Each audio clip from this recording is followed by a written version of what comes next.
আসন্ন ত্রয়োদশ জাতীয় সংসদ নির্বাচনে ইতোমধ্যেই ২৩৭টি আসনে প্রার্থীর নাম ঘোষণা করেছে বিএনপি।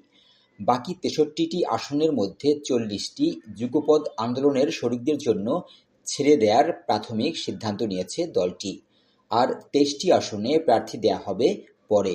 তবে আসন নিয়ে জাতীয় নাগরিক পার্টির সঙ্গে দলটির সমঝোতা হলে পাল্টে যেতে পারে হিসাব-নিকাশ।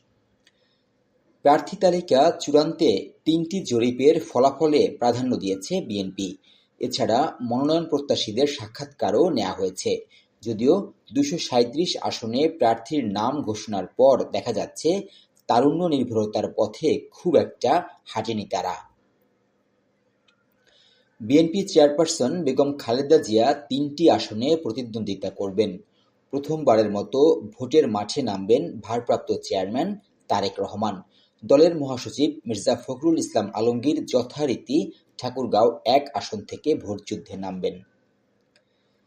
দলীয় মনোনয়ন তালিকায় নাম নেই এমন নেতাদের মধ্যে সবচেয়ে বেশি আলোচনা হচ্ছে দলের সহ আন্তর্জাতিক বিষয়ক সম্পাদক ব্যারিস্টার রুমিন ফারহানাকে নিয়ে, যিনি ২০১৮ সালের নির্বাচনে ব্রাহ্মণবাড়িয়া-২ আসন থেকে অংশ নেন, যদিও ঘোষিত তালিকায় এই আসনটি খালি রাখা হয়েছে।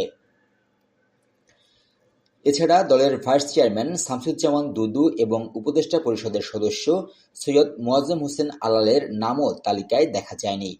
অন্যদিকে সিনিয়র যুগ্ম মহাসচিব রুহুল কবির রিজভী এর আগে কখনো নির্বাচনে অংশ না নিলেও এবারও সম্ভাব্য তালিকায় তার নাম নেই।